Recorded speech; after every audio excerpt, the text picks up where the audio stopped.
Nung ako'y bata pa, sa sanlibutan ay nabulag. Puro kasiyahan at kalayawan ng aking inatupag. Kasama ng mga barkada, sugal ay aking nilahukan. Sa computer ay naglalaro, halos magdamag na gisingan. Lahat ng aliw at sarap, aking naranasan na. Akala ko noon doon matatagpuan ang tunay na saya. Wala akong inalala, tanging sarili lang ang inisip. Hanggang dumating ang oras na ako'y sinubok at pinahirapan. Persona. Nang dumating ang mabibigat na pagsubok sa aking buhay, hinanap ko ang katotohanan ng tunay na banal na daan. Maraming kapulungan at simbahan ang aking napasukan, ngunit sa lahat na yon, hindi ko natagpuan ang tunay na gawain. Sa halip na gumanda, lalo pa akong naging masama. Lalo akong naligaw, mas lumayo pa sa katuwiran. Akala ko'y wala ng pag-asa, akala ko'y wala ng liwanag. Ngunit sa kadakilaan ng Diyos, hindi niya ako pinabayaan. Sa kanyang dakilang awa at walang kapantay na pag-ibig, itinuro niya sa akin ang tunay na banal na gawain. Dito sa Jesus Miracle Crusade International Ministry, dito ko natagpuan ng liwanag na matagal ko nang hinahanap. Persona. Nang dumating ang mabibigat na pagsubok sa aking buhay, hinanap ko ang katotohanan ng tunay na banal na daan.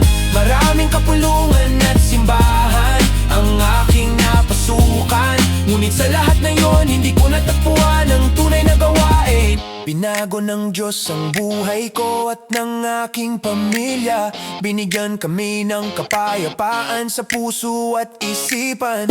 Mula sa maling daan, niya akong inilayo't tiniligtas. Sa bawat araw na lumilipas, lalo akong nagpapasalamat. Salamat sa iyo, dakilang Diyos na buhay at tunay. Sa iyong kabutihan, ako'y patuloy na naglilingkod ngayon.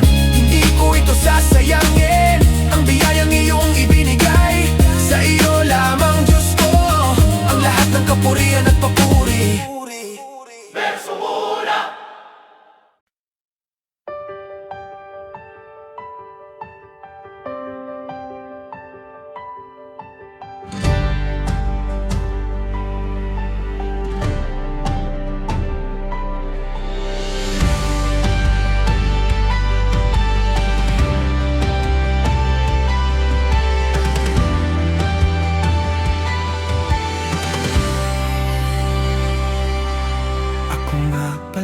Si Carlos Bosch. Noon ay magulo ang aking buhay,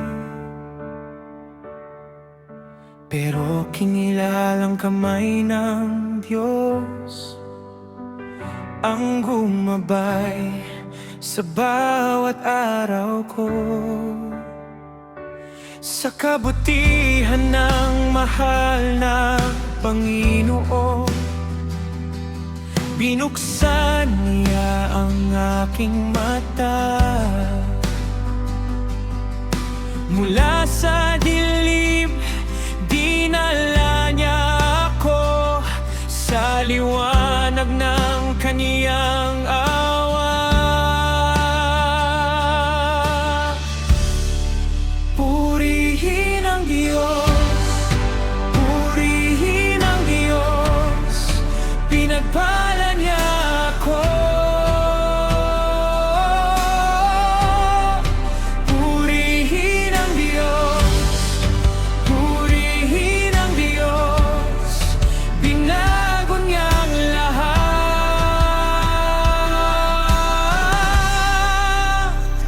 ang buhay ko.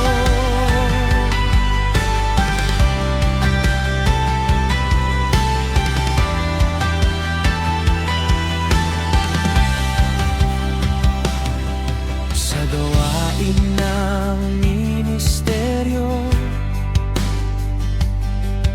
naranasan ko ang kanyang himala. At ngayon kasama ko ang pamilya na masayang naglilingkod sa Kanya. Sa kabutihan ng mahal na Panginoon, hindi niya ako iniwan. Ang dating wasak na puso ko ay binuo niyang muli.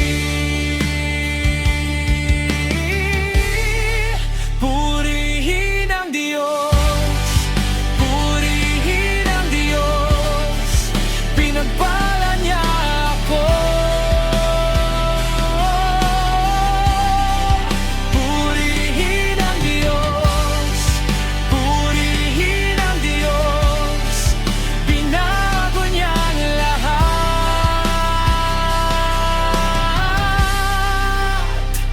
ang buhay ko.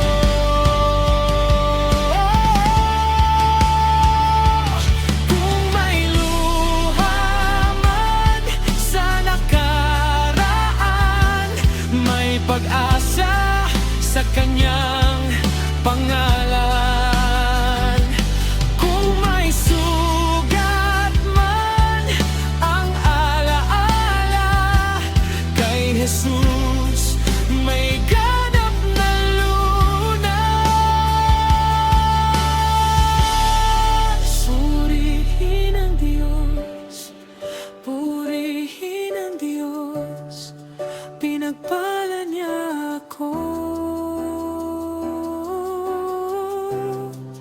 Purihin ang Diyos, purihin ang Diyos, kasama ko ang pamilya sa Kanyang gawain.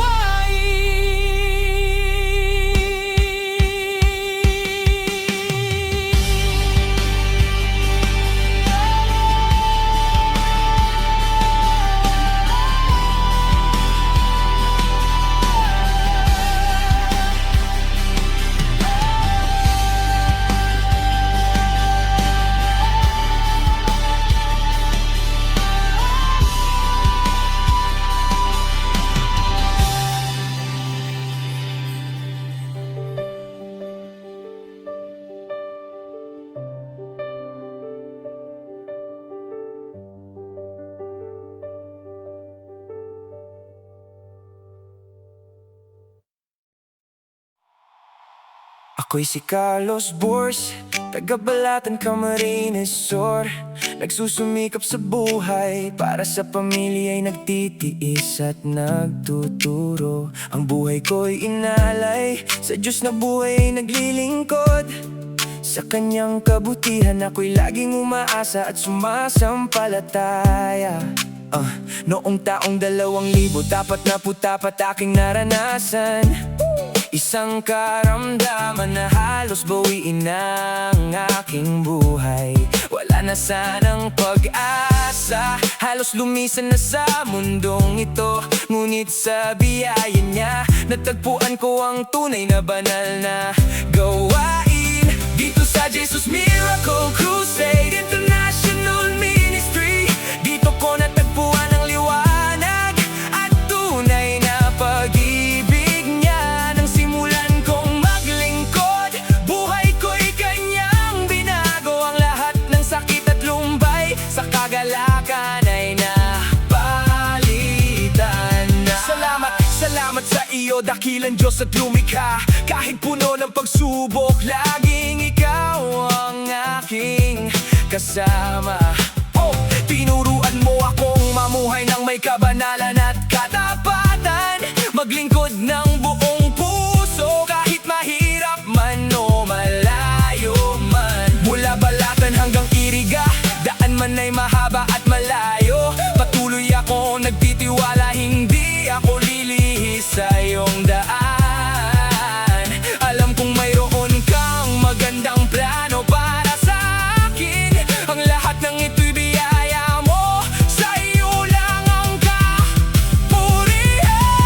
Hindi ko ito itaas ang aking sarili, kundi upang ipahayag ang kabutihan mo sa aming buhay.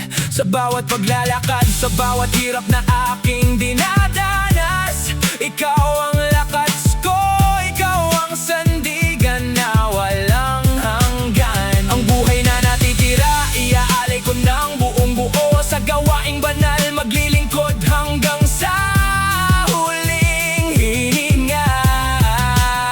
Dahil iniligtas mo ako mula sa kamatayan at kapahamakan, ikaw ang Diyos na buhay, ang aking tagapagligtas at Ama. Walang ibang Diyos na katulad mo, makapangyarihan at mabuti. Ang bawat biyaya, bawat himala, galing sa iyong kabutihan. Hindi ako magtitigil sa pagpupuri at pagpapahayag ang iyong kagandahang loob. Sasabihin ko sa lahat ng panahon.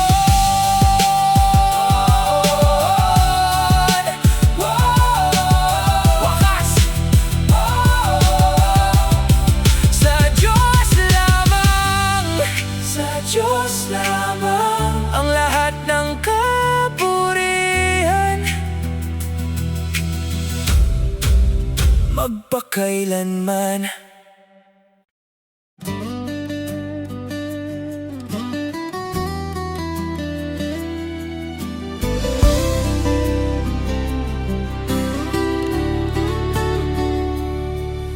Salamat sa Diyos sa pag-iingat. Biyahe doon, biyahe dito. Kasama ko si Kub sa bawat lakad. Ang may kapal ang laging gumagabay sa amin. Halos puro bangin ang ating dinaraanan, mga daang matatarik, tila mahirap tahakan. Ngunit sa kanyang mga kamay, ligtas ang aming paglalakbay. Hindi kami pababayaan, hindi kami iiwan. Salamat sa Diyos, sa kanyang walang sawang pag-aruga. Kahit malayo ang biyahe, kaya niyang abutin ang lahat. Siya ang tunay na tagapagbigay ng aming mga pangangailangan. Sa bawat hakbang, siya ang gumagabay sa amin.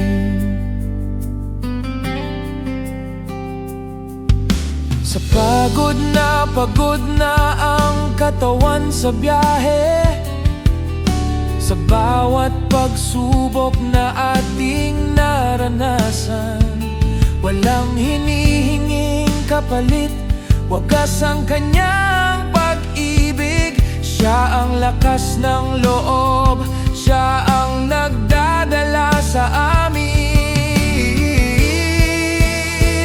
Kahit anong daan pa ang aming tahakin, siya ang tamang direksyon, siya ang kasama. Walang hanggang pasasalamat ang iaalay namin sa Diyos naming dakila.